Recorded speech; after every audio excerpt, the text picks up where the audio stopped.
Dizem que a memória é a guardiã da alma, o cofre onde guardamos as provas de quem fomos e do que fizemos. Mas o que acontece quando as pessoas que você mais ama, aquelas para quem você dedicou cada minuto da sua existência, decidem assaltar esse cofre e declarar que ele está vazio? O que acontece quando o sacrifício de uma vida inteira é resumido, na frente de todos, em 2 palavras cruéis e cortantes: velha inútil? Eu descobri. E a minha resposta não veio com lágrimas ou lamentos. Veio com o silêncio de uma decisão, o poder de uma caneta e a força de um tabelião. Meu nome é Adélia, tenho 73 anos e por muito tempo acreditei que o meu maior legado era o sucesso do meu filho, o Dr. Fábio. Eu olhava para ele, com seu jaleco branco impecável, seu consultório elegante, sua família de propaganda de margarina, e sentia o meu peito se encher de um orgulho que era quase doloroso. Doloroso porque, para que ele pudesse construir o seu palácio, eu precisei demolir a minha própria casa, tijolo por tijolo. Minha história com meu falecido marido, Raul, foi uma história de amor e trabalho. Ele era marceneiro, eu, bordadeira. Compramos uma casinha pequena, mas cheia de sol, no bairro onde crescemos. E foi lá que criamos Fábio, nosso único filho. Raul tinha um sonho: ver o filho se tornar médico. Imagina, Adélia, ele me dizia, enquanto lixava um pedaço de madeira. O nosso menino, de branco, salvando vidas, o primeiro doutor da família. Esse sonho se tornou a nossa obsessão. Fábio era um menino inteligente, dedicado. E quando passou no vestibular para a medicina, numa das faculdades mais caras e prestigiadas do país, nós choramos de alegria e de pavor. A mensalidade era uma fortuna, um valor que estava a anos-luz da nossa realidade. Foi Raul quem tomou a decisão. Adélia, ele disse naquela noite, segurando minhas mãos gastas de tanto bordar. A gente vende a casa, é o único jeito. O sonho do nosso filho vale mais do que qualquer parede. E eu concordei. Vendemos nosso ninho, o único bem que tínhamos. Com o dinheiro, pagamos os primeiros anos da faculdade de Fábio. E nós? Nós nos mudamos para uma kitnet minúscula, de um cômodo só, nos fundos de uma vila operária. Raul, já com a saúde debilitada, fazia pequenos concertos. E eu, para complementar a renda e continuar mandando dinheiro para os livros e as despesas do nosso filho, passei a trabalhar como faxineira em 3 lugares diferentes. Foram 6 anos de um sacrifício que me custou a saúde, a juventude que me restava e quase toda a minha esperança. Eu comia mal para que ele pudesse comer bem. Eu não comprava um vestido novo para que ele pudesse comprar os livros caríssimos de anatomia. Enquanto ele aprendia a salvar vidas em salas de aula com ar-condicionado, eu lutava para salvar a nossa, com um balde e um rodo. Raul não viveu para ver o filho se formar. Um problema no coração o levou 1 ano antes da formatura. Em seu leito de morte, ele me fez prometer: não desista dele, Adélia. Faça ele se tornar o doutor que sonhamos. E eu cumpri. Usei o pouco que nos restava, trabalhei em dobro e vi Fábio, meu filho, receber o diploma. Naquele dia, ao vê-lo de beca, eu senti que a minha missão na Terra estava cumprida. Fábio se tornou um cardiologista de sucesso. Casou-se com Cíntia, uma instrumentadora cirúrgica que ele conheceu no hospital. Cíntia era ambiciosa, bonita e via a vida através do filtro do status social. Ela vinha de uma família mais simples, mas tinha uma fome imensa de pertencer a um mundo de luxo e poder. E eu, a mãe faxineira, a sogra que morava numa kitnet, era uma peça que não se encaixava no quebra-cabeça da vida perfeita que ela queria montar. Nos primeiros anos, eles me visitavam esporadicamente. E então, quando os filhos deles, meus netos, Lucas e Sofia, nasceram, eles vieram com a solução caridosa. Mãe, não tem mais sentido a senhora ficar naquele lugar horrível, disse Fábio numa visita. Eu e a Cíntia compramos uma casa enorme e queremos que a senhora venha morar com a gente, para ficar perto dos seus netos, para ter o conforto que a senhora merece. A oferta, mais uma vez, me pareceu um ato de amor e gratidão. Mudei-me para a casa deles, um sobrado luxuoso em um condomínio fechado. Fui instalada em um pequeno quarto nos fundos, perto da área de serviço. E rapidamente entendi o meu novo papel. Eu não era uma convidada de honra. Eu era a babá e a governanta não remunerada. Eu cuidava das crianças, cozinhava, arrumava a casa para que Cíntia pudesse frequentar a academia, os chás com as amigas, os eventos sociais do condomínio. Ela, aos poucos, foi reescrevendo a história da nossa família. Para os novos amigos, a história do sacrifício da sogra foi convenientemente apagada. A narrativa oficial era a do Dr. Fábio, um gênio autodidata que venceu na vida sozinho, apesar das origens humildes. Eu era a prova viva dessa origem humilde e, portanto, uma presença a ser tolerada, mas jamais celebrada. Os comentários depreciativos eram constantes, sempre disfarçados de brincadeira. Cuidado com a toalha de mesa, Adélia. Essa é de linho egípcio, não é como os panos de chão com que a senhora estava acostumada, ela dizia, rindo para as amigas. Fábio, meu filho, o homem para quem eu vendi minha casa, apenas sorria, um sorriso fraco, de quem não tem a coragem de defender a própria mãe. Ele estava anestesiado pelo conforto e pelo medo de desagradar a esposa. E isso nos leva àquela noite de sábado. Era o aniversário de Fábio. A casa estava cheia. Amigos médicos, vizinhos do condomínio, a família de Cíntia. Uma festa regada a vinho caro e conversas sobre viagens internacionais e investimentos na bolsa. Eu passei o dia inteiro na cozinha, preparando os salgados, o jantar, o bolo. No momento da festa, meu papel era o de circular discretamente, recolhendo copos vazios e garantindo que nada faltasse aos convidados. No auge da festa, um dos amigos de Fábio, um cirurgião plástico famoso, levantou uma taça. Um brinde a este homem. Fábio, meu amigo, você é um exemplo. Veio de baixo e conquistou tudo isso sozinho, um verdadeiro self-made man. Todos aplaudiram. E Cíntia, radiante, de pé ao lado do marido, decidiu que era o seu momento de brilhar, de selar a narrativa que ela havia criado. Sozinho mesmo, ela disse em voz alta, para que todos ouvissem. Porque com todo respeito, e ela olhou para mim, que estava parada perto da cozinha, segurando uma bandeja. A ajuda que ele teve não conta, né? A mãe do Fábio, coitada, sempre foi uma mulher muito simples, de pouca instrução. Não fez nada por nós, de verdade. O Fábio é que é um gênio, venceu apesar das circunstâncias. Nós é que ajudamos ela hoje, dando um teto, uma vida digna. Ela é só uma velha inútil que a gente acolheu por caridade. Velha inútil. Não fez nada por nós. As palavras dela caíram sobre a festa como pedras de gelo. O silêncio durou 1 segundo. E então, o pior aconteceu. Fábio, meu filho, riu. Uma risada curta, nervosa, constrangida, mas uma risada. E como um sinal, outros convidados riram também. Alguns por maldade, outros por desconforto. Eles riram do meu sacrifício. Riram da venda da minha casa, riram das minhas mãos gastas de tanto trabalhar, riram da minha vida inteira. Naquele instante, algo dentro de mim morreu. A mãe que perdoava, que entendia, que se sacrificava. E no lugar dela, nasceu uma mulher de gelo. Eu não disse uma palavra.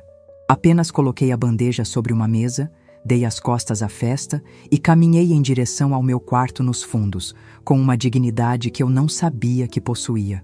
Ouvi a festa recomeçar, as risadas voltando, um pouco mais forçadas, mas voltando. A humilhação da velha inútil havia sido rapidamente esquecida por todos, menos por mim. Trancada no meu quarto, eu não chorei. Eu pensava na injustiça, na crueldade, e pensava no segredo que eu guardava há meses, um segredo que nem Fábio nem Cíntia poderiam imaginar. Meu tio, irmão da minha mãe, que foi para o Canadá nos anos 60 e fez fortuna por lá, havia falecido. Sem filhos, ele deixou em seu testamento uma parte substancial de sua herança para mim, sua única sobrinha viva no Brasil. Os advogados canadenses me contataram discretamente. Era uma pequena fortuna, um dinheiro que mudaria a minha vida. Eu ainda não havia contado a ninguém. Estava esperando o momento certo, talvez para fazer uma surpresa, para ajudar ainda mais meus netos.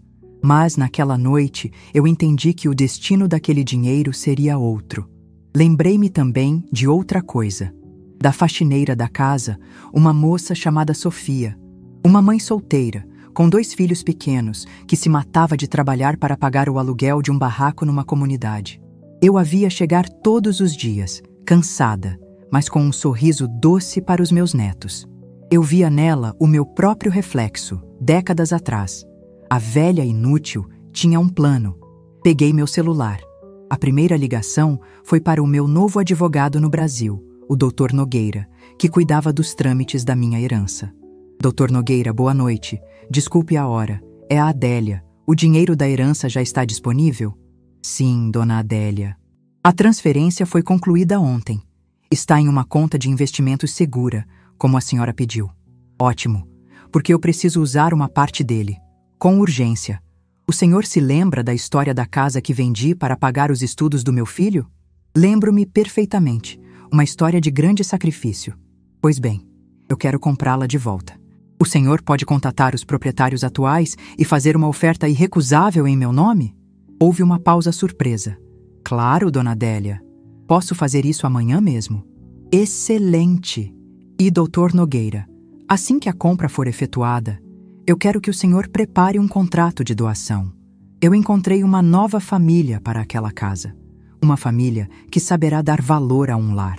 Desliguei o telefone e senti uma paz que eu não sentia há muito tempo. A paz de quem retoma o controle da própria narrativa. Eles riram porque achavam que eu não tinha mais nada. Mas a velha inútil ainda tinha uma última carta para jogar. E essa carta não era apenas para puni-los. Era para honrar a minha própria história, dando a outra mulher, a outra mãe batalhadora, a chance que um dia me foi tirada. A segurança de um lar. O choro da minha nora, no dia seguinte, seria o som da justiça poética mais doce que eu poderia imaginar. A noite que se seguiu à festa de aniversário de Fábio foi a mais longa e, ao mesmo tempo, a mais curta da minha vida. Longa porque cada minuto foi preenchido por uma avalanche de memórias dolorosas e pela magnitude da decisão que eu havia tomado. Curta porque pela primeira vez em décadas eu não estava apenas existindo. Eu estava planejando, agindo, vivendo com um propósito feroz. A mulher que chorava por migalhas de afeto havia sido substituída por uma general em seu quartel-general, preparando-se para a batalha de sua vida. Na manhã seguinte, desci para o café da manhã. A casa estava imersa num silêncio culpado. Fábio e Cíntia estavam sentados à mesa, com expressões que tentavam parecer normais, mas a tensão entre eles era palpável. Quando me viram, forçaram sorrisos. "Bom dia, mãe. A senhora dormiu bem?" perguntou Fábio, sem conseguir me olhar nos olhos. "Dormi o necessário, meu filho", respondi, sentando-me e servindo uma xícara de café. Foi Cíntia, sempre a mais direta, quem tocou no assunto, com uma doçura venenosa. "Sogrinha, sobre ontem à noite. Eu queria pedir desculpas. Eu bebi um pouco demais e às vezes eu falo coisas da boca para fora. Eu não quis dizer aquilo sobre a senhora ser, sabe, inútil." Completei a frase para ela, com uma calma que a desarmou. "Não se preocupe, Cíntia. Está tudo bem. Águas passadas." Meu perdão fácil e rápido era exatamente o que eles queriam ouvir. Vi o alívio inundar seus rostos. Eles interpretaram minha aceitação não como uma estratégia, mas como a fraqueza de sempre, a da velha que engole qualquer coisa para manter a paz. Eles não podiam estar mais enganados. Na verdade, continuei, mexendo o açúcar no meu café. "A senhora tem razão, Cíntia. Eu sou uma presença idosa nesta casa. Talvez eu esteja mesmo atrapalhando a vida de vocês, a privacidade. Acho que preciso de um tempo para pensar, para descansar."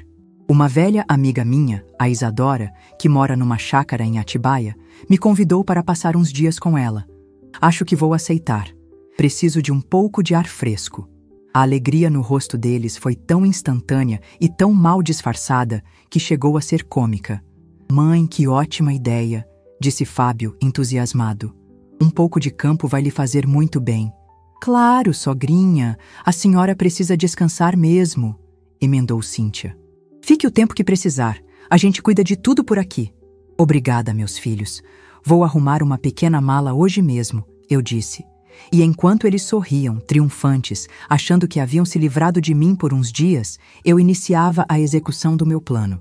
Eu não fui para Atibaia. Minha amiga Isadora nem sabia da minha existência fictícia. Em vez disso, pedi um carro por aplicativo e me hospedei em um hotel simples e discreto no centro da cidade. Aquele quarto de hotel se tornou meu escritório de operações. De lá, eu comandei a minha revolução. A primeira ligação foi para o Dr. Nogueira. Doutor, bom dia. Adélia, preciso que o senhor seja rápido. Faça a oferta pela casa. Uma oferta que eles não possam recusar. Use o nome de uma empresa de investimentos. Algo que soe impessoal e poderoso. 2 dias depois, ele me retornou. Dona Adélia, missão cumprida. Os proprietários atuais aceitaram a oferta na hora. O valor que oferecemos era 30% acima do mercado. Eles acharam que ganharam na loteria. A transação será concluída em 1 semana. Perfeito, doutor. Agora, a segunda parte do plano. O contrato de doação. Enquanto os advogados cuidavam da papelada da compra, eu me dediquei à tarefa mais importante. Chamei Sofia, a faxineira, para uma conversa. Eu não a chamei na casa de Fábio. Marquei em uma padaria no centro, um território neutro. Ela chegou, assustada, provavelmente achando que eu a demitiria por alguma reclamação de Cíntia. Dona Adélia, aconteceu alguma coisa? Eu juro que limpei tudo direitinho. Ela disse, as mãos nervosas torcendo um guardanapo. Acalme-se, Sofia. Eu não te chamei aqui para reclamar. Pelo contrário, eu te chamei para te fazer uma proposta. Eu disse com um sorriso. Contei a ela uma versão resumida da minha história. Contei sobre a venda da minha primeira casa para pagar os estudos de um filho. Contei sobre a minha vida de trabalho duro. E contei sobre como, às vezes, a vida nos dá uma segunda chance. Sofia, eu disse, olhando nos olhos daquela jovem mulher, cuja expressão era uma mistura de cansaço e uma bondade imensa. Eu vejo em você a mulher que eu fui, uma mãe solteira, lutando para dar um futuro aos seus filhos. E eu sei que a sua maior preocupação é o aluguel, é a falta de um teto seguro. É, dona Adélia, é a minha luta de todo dia. Ela respondeu com um suspiro. Pois bem, a sua luta por um teto acabou. Eu acabei de receber uma herança inesperada e decidi que a melhor forma de honrar esse dinheiro não é guardando-o, mas transformando a vida de alguém que merece. Eu comprei de volta a minha antiga casa, Sofia, a casinha onde criei meu filho, e eu quero dá-la a você. Sofia me olhou como se eu estivesse louca. Ela riu, um riso nervoso. A senhora está brincando, né, dona Adélia? Eu nunca falei tão sério na minha vida. As lágrimas começaram a escorrer pelo rosto dela. Mas por quê? Eu não fiz nada para merecer isso. É um presente grande demais. Você merece porque é uma mulher honesta e trabalhadora. Você merece porque ama seus filhos acima de tudo. E você merece porque, ao contrário de outras pessoas, você nunca me olhou com pena ou com desprezo. Você sempre me olhou com respeito. Isso, minha filha, não tem preço. Eu não estou lhe dando uma casa por caridade. Estou lhe fazendo um investimento. Um investimento em uma família que saberá dar valor à alma de um lar. Ela chorou, soluçou, me abraçou ali mesmo, no meio da padaria. E naquele abraço, eu senti a gratidão mais pura e verdadeira que já havia recebido na vida.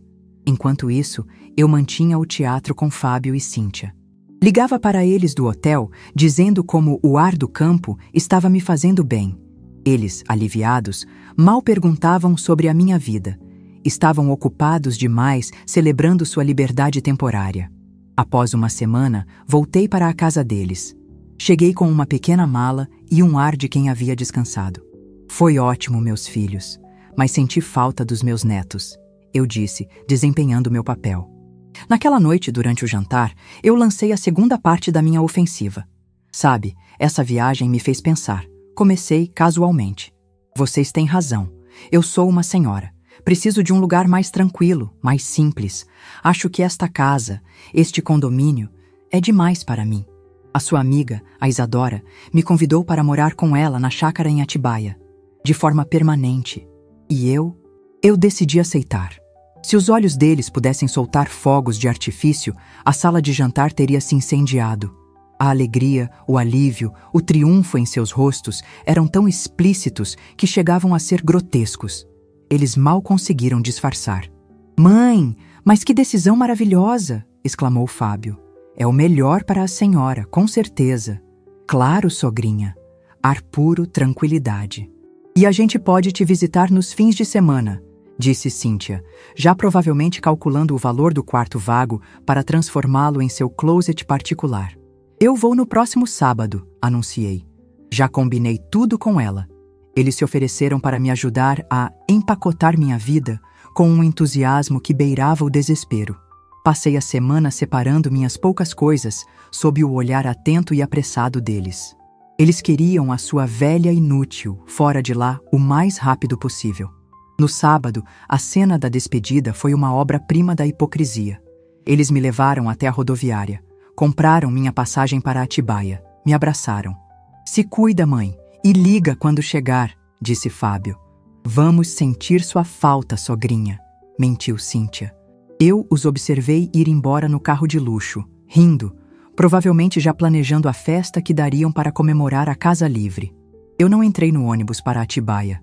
Esperei que eles sumissem de vista, rasguei a passagem, saí da rodoviária e peguei um táxi. Meu destino era outro. Para a Rua das Hortênsias, por favor, eu disse ao motorista. Cheguei à minha antiga casa. A casa que agora era minha de novo. O doutor Nogueira me esperava na porta com as chaves e os documentos. Assinamos o que faltava ali mesmo, na varanda. Horas depois, Sofia chegou com seus 2 filhos. A alegria deles ao entrar naquela casa, ao verem que teriam um quarto, um quintal, uma segurança que nunca tiveram, foi a cena mais bonita que já vi. Esta é a sua casa agora, Sofia. Cuide bem dela, eu disse, entregando-lhe as chaves e o contrato de doação. Eu nunca vou saber como te agradecer, dona Adélia, ela disse, chorando. Apenas seja feliz aqui com seus filhos. Isso já é todo o agradecimento que eu preciso. Enquanto eu observava as crianças correndo pelo jardim, meu celular tocou. Era um número desconhecido para mim, mas eu sabia quem era. Era o novo proprietário da minha antiga casa. Atendi. A voz de Cíntia do outro lado era um guincho de fúria. Adélia, que história é essa? Onde você está? Estou ocupada, Cíntia, resolvendo umas pendências. Respondi calmamente. Pendências? A administradora do condomínio acabou de ligar para o Fábio.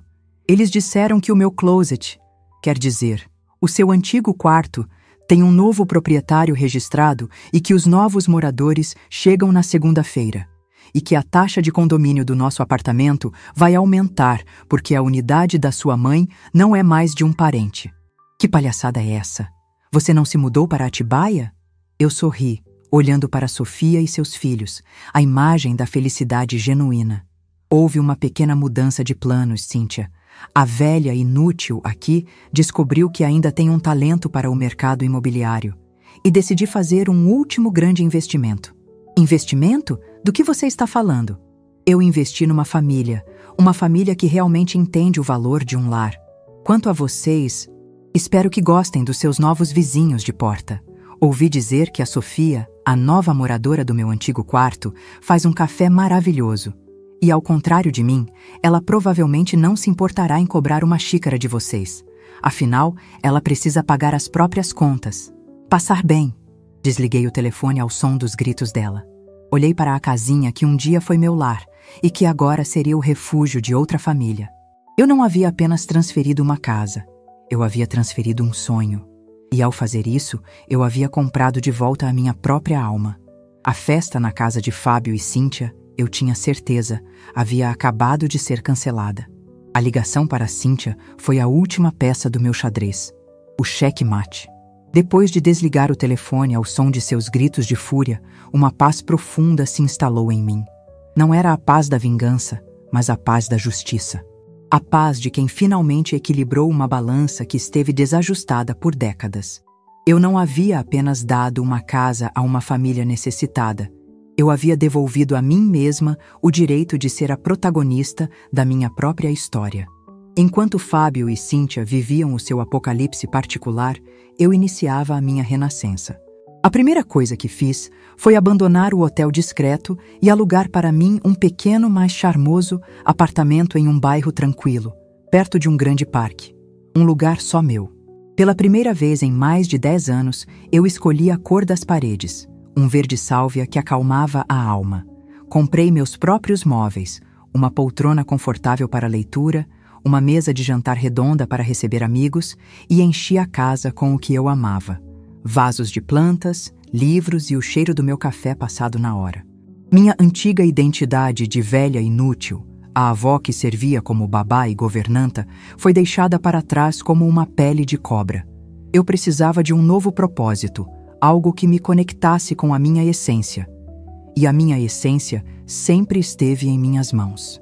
Lembrei-me do meu ofício de bordadeira, um talento que eu havia praticado por tantos anos para ajudar a pagar as contas, mas que também era uma fonte de imenso prazer.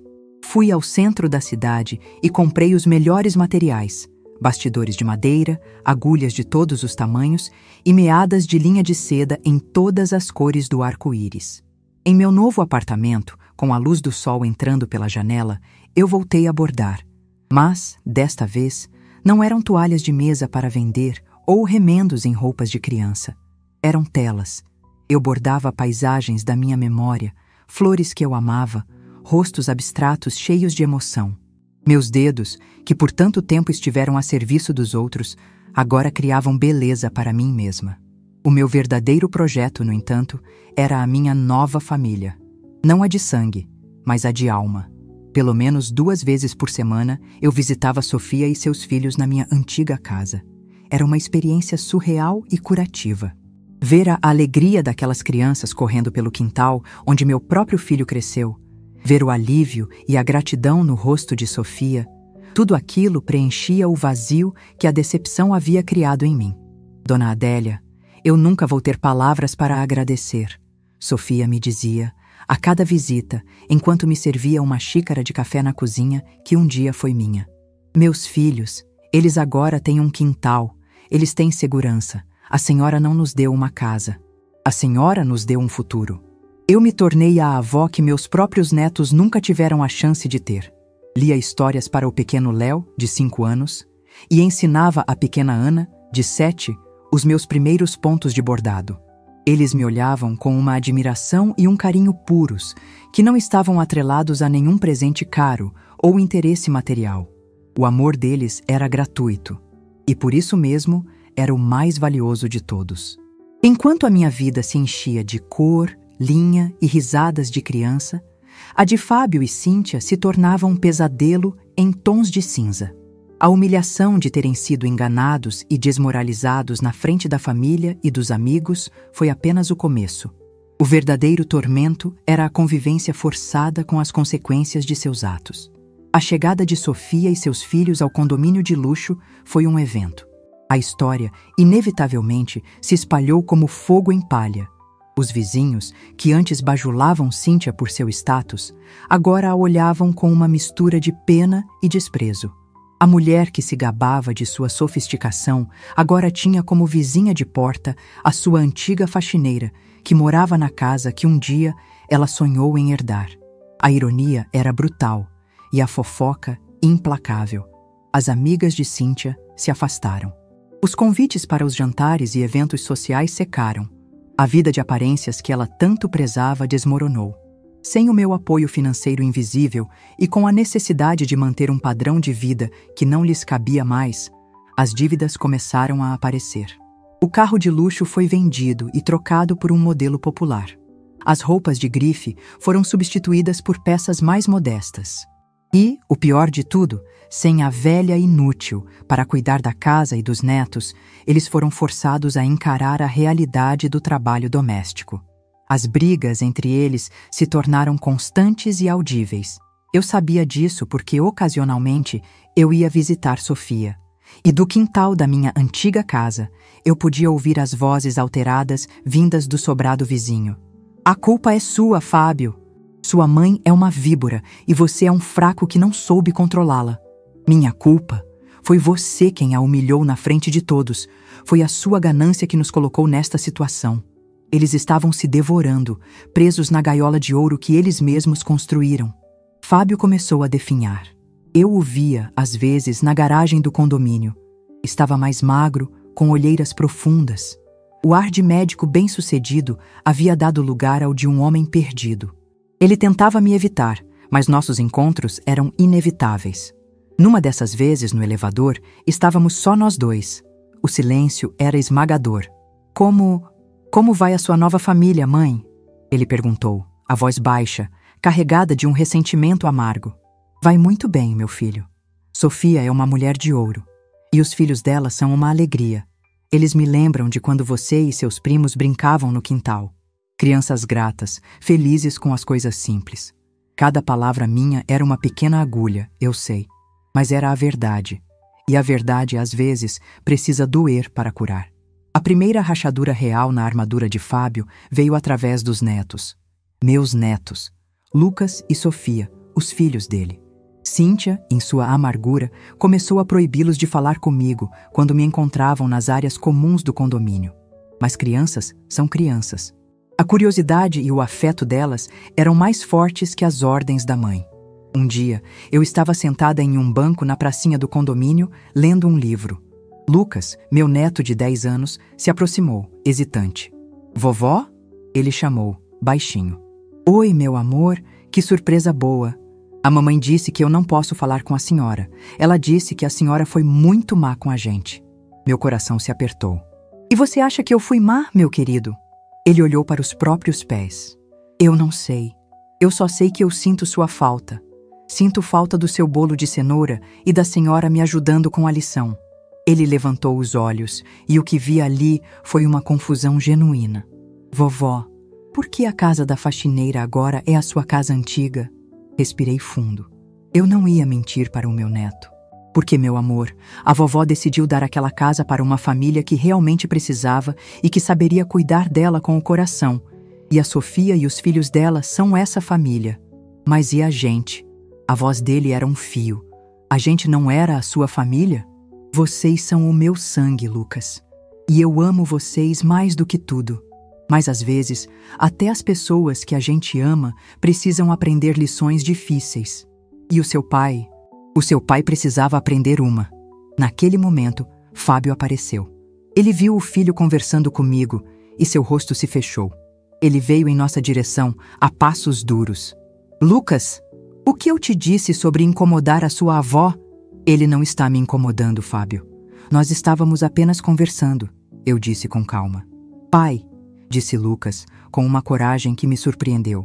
Por que a gente não pode mais almoçar na casa da vovó? Por que a mamãe disse que ela é uma velha inútil? A palavra, dita pela boca inocente do meu neto, atingiu Fábio como um soco. Ele empalideceu.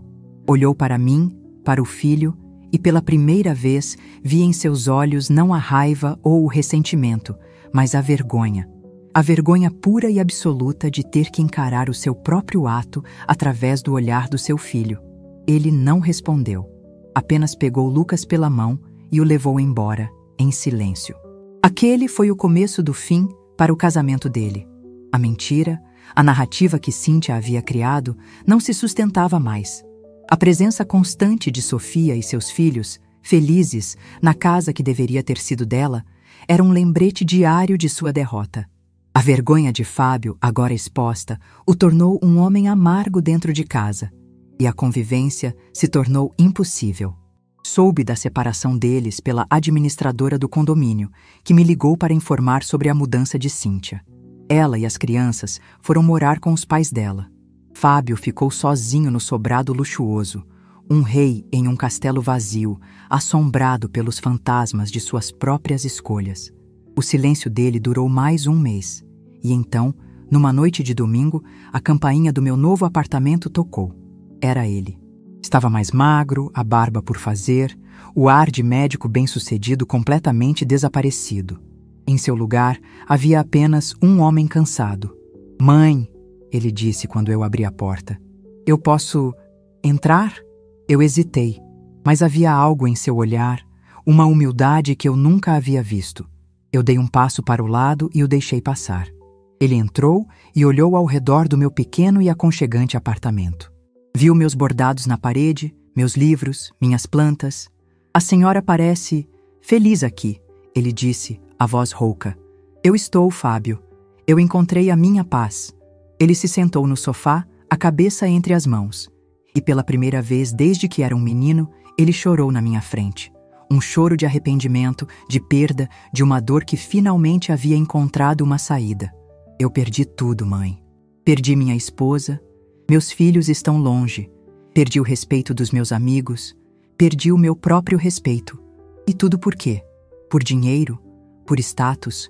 Por medo de uma mulher que me transformou num fantoche? Ele levantou o rosto, os olhos vermelhos me suplicando. Me perdoa, mãe. Eu sei que não mereço. Eu sei que fui o pior dos filhos. Eu ri quando ela te humilhou. Eu fui cúmplice. Eu sou tão culpado quanto ela. Mas eu não aguento mais carregar esse peso. Me perdoa, por favor. Aquele era o meu filho de volta. Quebrado, despido de toda a sua arrogância, finalmente encarando a si mesmo. A velha inútil havia gerado um homem. E naquele momento, eu soube que a minha dura lição não havia sido em vão. A casa, o dinheiro, tudo isso era secundário. O que importava era a chance de resgatar a alma do meu menino. E essa chance eu não iria desperdiçar. O choro de um homem adulto é uma coisa terrível de se testemunhar, especialmente quando esse homem é seu filho. Naquele momento, sentado no meu sofá, despido de toda a sua arrogância, Fábio não era o Dr. Fábio, o cardiologista bem-sucedido. Era apenas o meu menino, um menino perdido no meio dos escombros da vida que ele mesmo havia implodido. A parte de mim, que era puramente mãe, queria abraçá-lo, dizer que tudo ficaria bem, que eu daria um jeito. Mas a mulher que renasceu naquela noite da humilhação sabia que o maior ato de amor, agora, seria não fazer nada disso. Levante-se, Fábio, eu disse, a voz suave, mas firme. Ele ergueu o rosto, os olhos vermelhos e inchados. As lágrimas limpam a alma, mas não pagam as contas nem reconstroem as pontes que você queimou. A sua redenção não acontecerá aqui, neste sofá, se lamentando. Acontecerá lá fora, no mundo real, um dia de cada vez. Mas como, mãe? Eu não sei como. Você vai aprender, eu disse, entregando-lhe um copo d'água. Você vai honrar o diploma que eu paguei com a venda da minha casa. Você é um médico, um bom médico. Use a sua profissão não para ganhar status, mas para servir. Você vai trabalhar, vai pagar suas dívidas, vai encontrar um lugar modesto para morar. E, o mais importante, você vai ser um pai para os seus filhos, um pai de verdade, presente, que não os mede pelo que eles podem lhe proporcionar. E a senhora? E a gente? Ele perguntou, a voz embargada de medo. Eu estarei aqui, observando. A porta do meu apartamento estará aberta para os meus netos. E, aos domingos, estará aberta para o pai deles também. Se ele vier, não para pedir, mas para dar. Dar o seu tempo, o seu respeito, a sua companhia. Essa é a única moeda que eu aceito a partir de hoje. Ele entendeu. Não houve mais súplicas por ajuda financeira. Não houve pedidos para que eu o salvasse. Havia apenas um aceno de cabeça, a aceitação silenciosa e dolorosa de seus novos termos de vida. Os meses que se seguiram foram a prova de fogo. Fábio, como um homem que se afoga e decide lutar pela superfície, começou a nadar contra a maré de suas próprias más escolhas. Vendeu a casa luxuosa do condomínio, um processo humilhante que o forçou a lidar com corretores e compradores que o olhavam com pena. Com o dinheiro, pagou as dívidas mais urgentes e alugou um apartamento pequeno, de 2 quartos, num bairro de classe média, perto da escola dos filhos. Ele trabalhava incansavelmente no hospital, pegando plantões extras, fazendo o trabalho que os médicos mais jovens e ambiciosos costumavam evitar. E, nos fins de semana, ele se dedicava integralmente a Lucas e Sofia.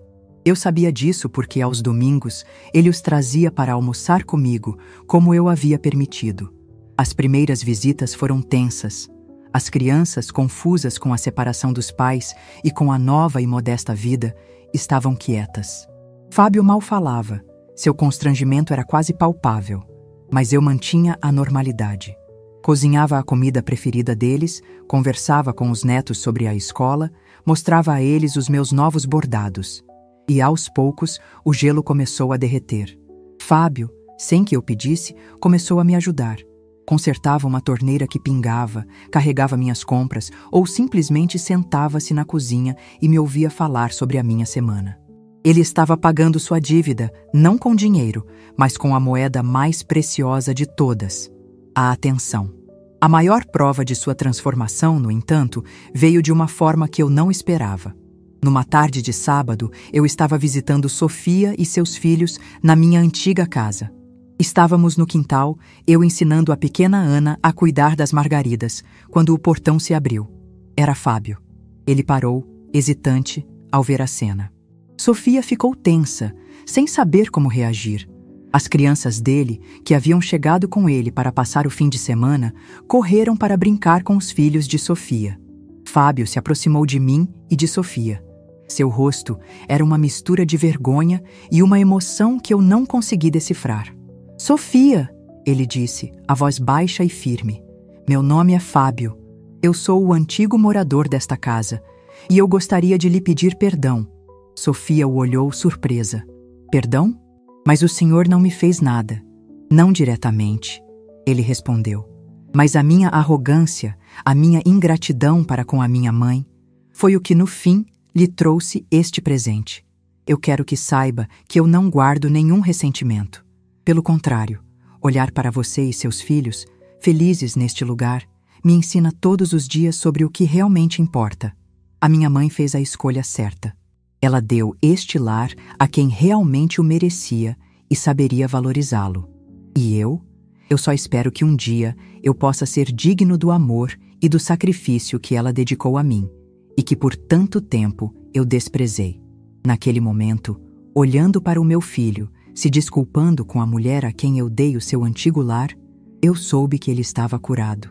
A pobreza de espírito havia sido vencida pela humildade. Enquanto a relação com Fábio era lentamente reconstruída, a minha vida florescia. Meu pequeno apartamento se tornou um centro de criatividade e afeto. Meu ateliê de bordado era o meu santuário. Comecei a criar peças complexas, verdadeiras pinturas com linha e agulha. Minha amiga Lourdes, maravilhada com meu trabalho, insistiu para que eu o mostrasse. "Adélia, isso é arte. As pessoas precisam ver isso."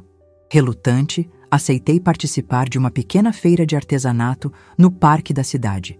Levei minhas telas bordadas, sem nenhuma expectativa.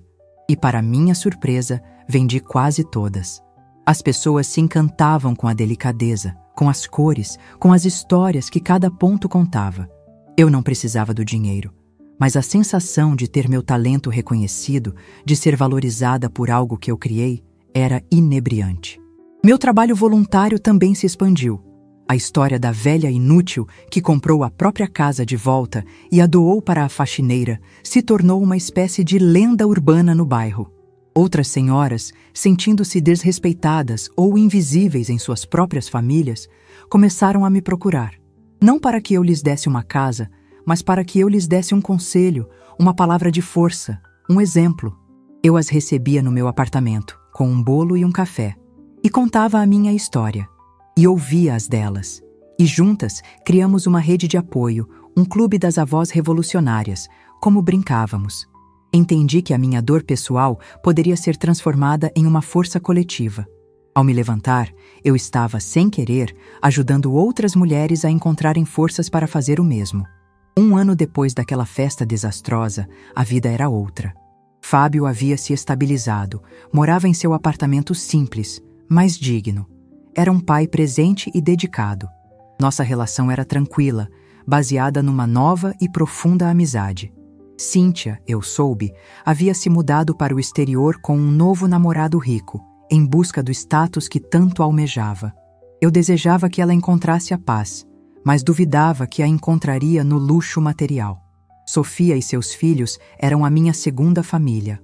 A casa da Rua das Hortênsias era um lugar de alegria e gratidão, e eu era a avó honorária, sempre recebida com abraços e sorrisos. No dia do aniversário de 74 anos, Fábio me fez uma surpresa. Ele me buscou em casa. "Mãe, hoje o presente é diferente. Quero te levar a um lugar."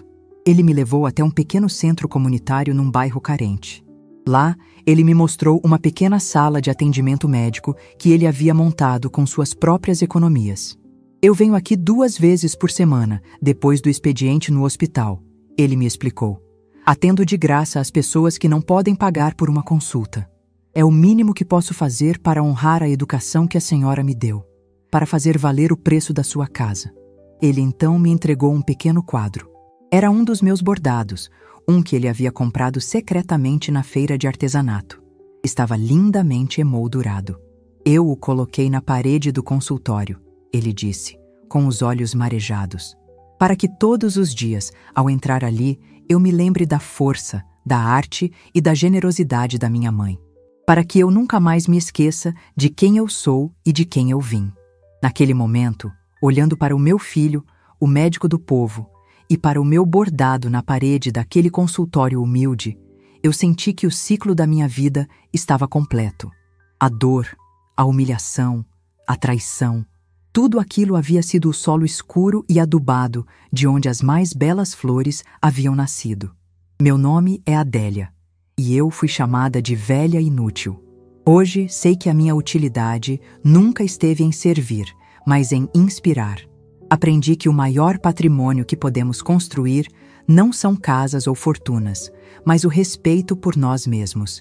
E que a melhor herança que podemos deixar não é o dinheiro, mas o exemplo de que nunca é tarde demais para pegar a linha e a agulha e bordar uma nova e muito mais bonita história para nós mesmos. Se essa história tocou seu coração, deixe seu like, se inscreva no canal e comente aqui embaixo. No meu lugar, o que você faria? Sua mensagem pode iluminar o dia de alguém.